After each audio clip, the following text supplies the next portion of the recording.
Hello students, आज हम लोग क्लास 12th में वैद्युत क्षेत्र की तीव्रता और किसी बिंदु आवेश के कारण किसी बिंदु पर वैद्युत क्षेत्र की तीव्रता का व्यंजक प्राप्त करेंगे। ठीक है, इंग्लिश में हम लोग इसे कहते हैं इलेक्ट्रिक फील्ड इंटेंसिटी, और due to a point charge हम लोग को इलेक्ट्रिक फील्ड इंटेंसिटी भी डिटरमाइन करनी है। तो हम लोग थोड़ा ध्यान देते हैं कि कैसे समझना है। देखिए, सबसे पहले हम लोग मान लेते हैं आपके पास एक चार्ज है जिसे हम लोग स्मॉल q कह रहे हैं। ठीक है, स्मॉल q है और इसके पास में एक दूसरा चार्ज लाया गया जिसे हम लोग q नॉट कह रहे हैं। ठीक है, फिर से समझ लीजिए, आपके पास एक चार्ज है q, इसके पास में एक दूसरा चार्ज लाया गया q नॉट, तो या तो इस पे अट्रैक्शन फोर्स लगेगा या फिर इस पे रिपल्शन फोर्स लगेगा। अगर ये सेम चार्जेस होंगे तो यहां पर रिपल्शन होगा, अगर ये अलग अलग चार्जेस होंगे तो इन पर अट्रैक्शन लगेगा। तो हम ये कहना चाहते हैं कि इस चार्ज की वजह से इसे जब आप इसके पास लाए तो इस पर अट्रैक्शन लगा या फिर रिपल्शन लगा। तो हम ये कहना चाह रहे हैं, क्या हम इसको थोड़ा और पास ला सकते हैं? जब और पास लाए तो फोर्स जो था वो और बढ़ गया, जब और पास लाए तो और बढ़ गया, जब और पास लाए तो और ज्यादा बढ़ गया, जब बिल्कुल पास में आ गए तो वो फोर्स बहुत ज्यादा हो गया, चाहे वो अट्रैक्शन हो चाहे वो रिपल्शन हो। और जब हम दूर जाते जा रहे हैं तो वही फोर्स आपका कम होता जा रहा है। तो ऐसी क्या चीज है? एक बात तो यह है कि फोर्स लग क्यों रहा है, और दूसरी बात यह है कि वो फोर्स लग रहा है तो पास आने पर ज्यादा और दूर जाने पर कम क्यों हो रहा है। इस चीज की वैल्यू को हम लोगों ने कूलॉम्स लॉ से देखा था कि डिस्टेंस पर जो था वो इनवर्सली प्रोपोर्शनल था और आपका जो चार्ज था उस पर डायरेक्टली प्रोपोर्शनल था, वो जो फोर्स उनके बीच में वर्क करता है। ठीक है, तो हमें यह बताना है कि इस चार्ज की वजह से इस पर फोर्स क्यों लग रहा है। तो जिस चार्ज की वजह से लगता है उसे हम लोग बोलते हैं सोर्स चार्ज। ठीक है, इसे बोलते हैं हम लोग सोर्स चार्ज, यानी स्रोत आवेश, स्रोत आवेश। ठीक है, और ये आपका परीक्षण आवेश है जिसे हम टेस्ट कर रहे हैं कि इस पर कौन सा बल लग रहा है, कितना बल लग रहा है और किस डायरेक्शन में लग रहा है। ठीक है, तो इस सोर्स चार्ज की वजह से इस पर एक फोर्स लग रहा है, वो अट्रैक्शन भी हो सकता है, वो रिपल्शन भी हो सकता है। तो अब ये सवाल उठता है कि ये फोर्स पास जाने पर ज्यादा और दूर जाने पर कम क्यों हो रहा है। ठीक है, पास जाने पर ज्यादा और दूर जाने पर कम क्यों हो रहा है। तो हम इस चार्ज को पास लेकर आते हैं तो फोर्स बढ़ गया, फोर्स बढ़ गया, इंक्रीज हो गया, और दूर ले जा रहे हैं तो फोर्स कम हो गया, डिक्रीज हो गया। ऐसा क्यों हुआ? तो ऐसा हमें इसलिए पता लगा क्योंकि हर चार्ज का अपना एक एरिया होता है, अपना एक इलाका होता है। जब इलाके में आप किसी के घुसेंगे तो उसकी जो इंटेंसिटी होती है वो बढ़ जाती है, मतलब उसकी जो कहना चाहिए पावर होती है वो बढ़ जाती है। तो इस चार्ज पर पास आने पर फोर्स ज्यादा है, दूर जाने पर कम है। क्यों? क्योंकि उसके इलाके में आप जितना पास आते जाएंगे तो उसकी वैल्यू, किस चीज की? स्ट्रेंथ की वैल्यू, उसकी क्षमता और बढ़ती जा रही है, उसकी फील्ड की क्षमता बढ़ती जा रही है। तो ये वाला चार्ज और ज्यादा फोर्स एक्सपीरियंस कर रहा है और दूर जाने पर फोर्स उसका कम होता जा रहा है, क्योंकि जब उसके आप इलाके में घुस रहे हो तो उसकी इंटेंसिटी ज्यादा है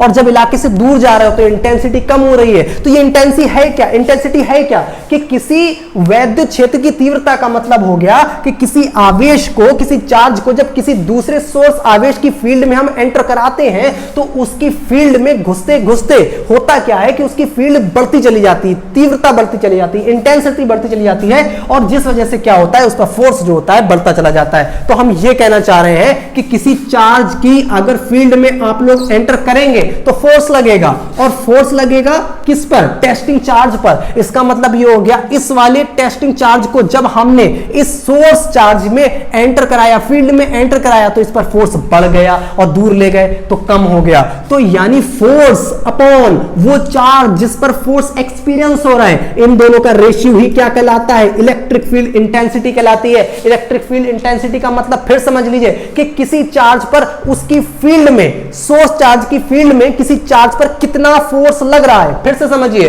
किसी आवेश पर जो स्रोत आवेश है उसकी वजह से कितना बल लग रहा है, वही उसकी वैद्युत क्षेत्र की तीव्रता कहलाएगी। फिर से समझिए, आपके पास कोई स्रोत आवेश रखा हुआ है, उसमें एक दूसरा आवेश लाए और वो आवेश पर एक बल लग रहा होगा, वो बल आपका पास जाते जाते बढ़ेगा और दूर जाते जाते घटेगा। क्यों बढ़ेगा और घटेगा? क्योंकि आप उसकी फील्ड में अंदर जा रहे हो तो फील्ड की इंटेंसिटी बढ़ रही है, क्षेत्र की तीव्रता बढ़ रही है, और जब दूर आ रहे हो तो क्षेत्र की तीव्रता लगातार कम हो रही है। तो इस वजह से कि किसी टेस्टिंग चार्ज पर, किसी परीक्षण आवेश पर जो बल लग रहा है क्षेत्र में, वो बल ही क्या कहलाता है? आपका वैद्युत क्षेत्र की तीव्रता कहलाती है। तो वैद्युत क्षेत्र की तीव्रता, सीधी सी बात होगी, पास जाओगे बल ज्यादा, तो बल ज्यादा, इसका मतलब पास जाने पर वैद्युत क्षेत्र की तीव्रता ज्यादा, और जब दूर आओगे तो वैद्युत क्षेत्र की तीव्रता तीव्रता कम होगी। क्यों कम होगी? क्योंकि आप वहां पर फोर्स कम एक्सपीरियंस कर रहे होगे। तो ये कहलाई आपकी इलेक्ट्रिक फील्ड इंटेंसिटी। अगर हम यहां पर इसका यूनिट यानी इसका मात्रक देखें, तो आप लोग इलेक्ट्रिक फील्ड इंटेंसिटी का मात्रक देखें, यूनिट देखें, तो क्या हो जाएगा? ऊपर है फोर्स, फोर्स मतलब न्यूटन, तो ऊपर हो जाएगा आपका न्यूटन, और नीचे है आपका चार्ज, चार्ज मतलब कूलॉम, कूलॉम। ये हो गया आपका मात्रक, ठीक है। तो ये आपकी इलेक्ट्रिक फील्ड इंटेंसिटी का मात्रक यानी यूनिट हो गया। और अगर हम आपकी यहां पर डायमेंशन की बात करें, विमाओं की बात करें, तो ये चार्ज है, चार्ज और ये फोर्स है, तो फोर्स की विमा क्या होगी? डायमेंशन क्या होगी? mL(T⁻²), और ये है चार्ज, चार्ज की विमा क्या होती है? डायमेंशन क्या होती है? 80, Q = 80 से। तो अगर आप इसे ऊपर ले जाएं, किसे?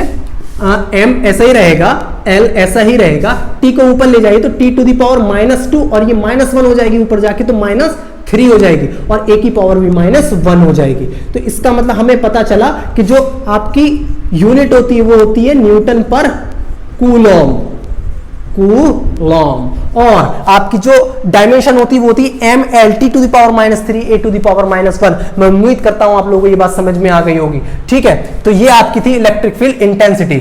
अब हम लोग जो पढ़ने जा रहे हैं उसका नाम है electric field intensity due to a point charge. मतलब बिंदु आवेश के कारण किसी बिंदु पर हम क्या निकालेंगे? आपकी वैद्युत क्षेत्र की तीव्रता निकालेंगे। तो हेडिंग डाल लेते हैं,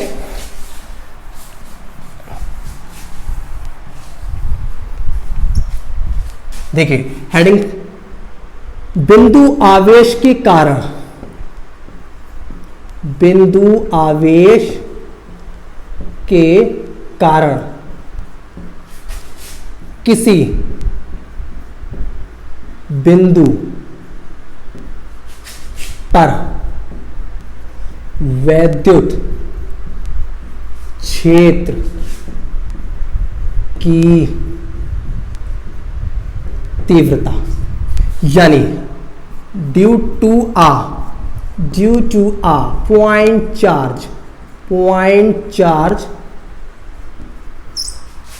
हम निकालना चाह रहे हैं electric field intensity, electric field intensity,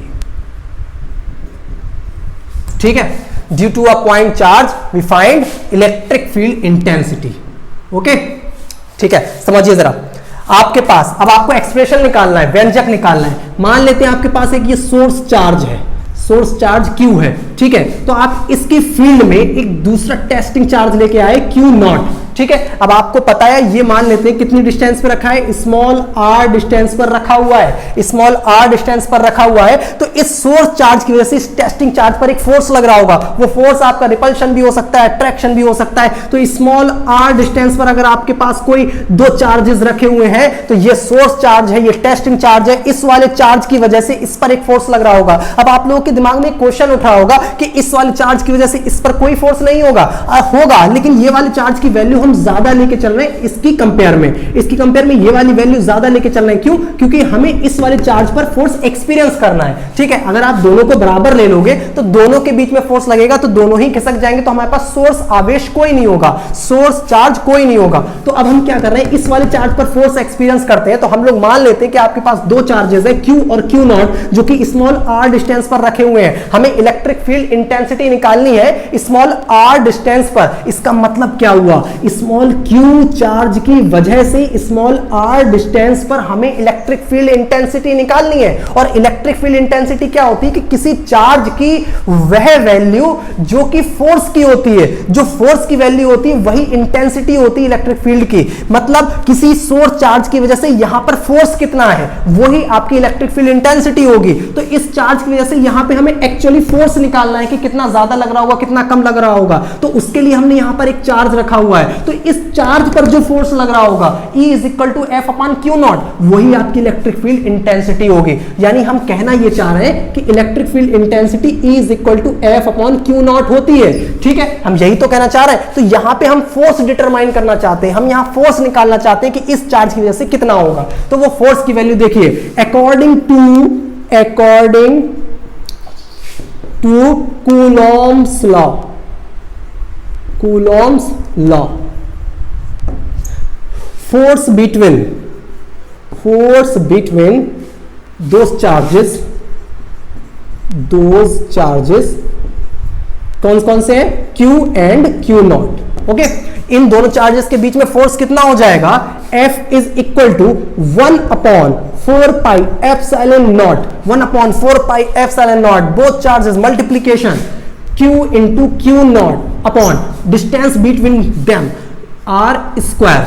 यह आ गया आपका बल Q और Q नॉट के बीच में। F is equal to 1/4 pi epsilon naught Q1 Q2, Q1 की जगह Q है, Q2 की जगह Q नॉट है, अपॉन डिस्टेंस का स्क्वायर। अब हमें पता है इलेक्ट्रिक फील्ड इंटेंसिटी निकालने के लिए F अपॉन Q नॉट की वैल्यू चाहिए होती है, तो F upon Q not, F upon Q naught को आप डिवाइड कर दीजिए F से, तो ये Q नॉट इधर आ गया, तो उधर बचा आपका 1/4 pi epsilon naught Q upon R square. और आप जरा गौर से देखिए, F अपॉन Q नॉट ही आपकी क्या होती है, इलेक्ट्रिक फील्ड इंटेंसिटी होती है, इलेक्ट्रिक फील्ड इंटेंसिटी होती है। अब हम यही तो कहना चाहते थे, इस सोर्स चार्ज की वजह से स्मॉल r डिस्टेंस पर हमें क्या निकालना होती है, इलेक्ट्रिक फील्ड इंटेंसिटी, यानी वो फोर्स निकालना होता है। तो देखिए इलेक्ट्रिक फील्ड इंटेंसिटी जो है वो फोर्स ही तो है, तो F अपॉन Q नॉट आपकी E की वैल्यू होती है 1/4 pi epsilon naught Q upon R square.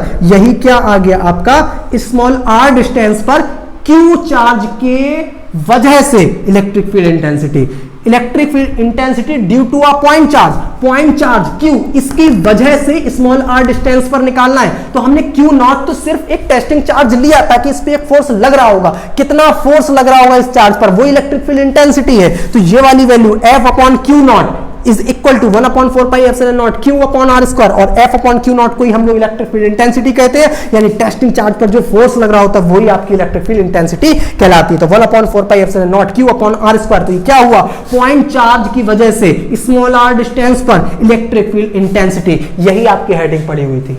Clear हो गया, ठीक, थैंक यू सो मच।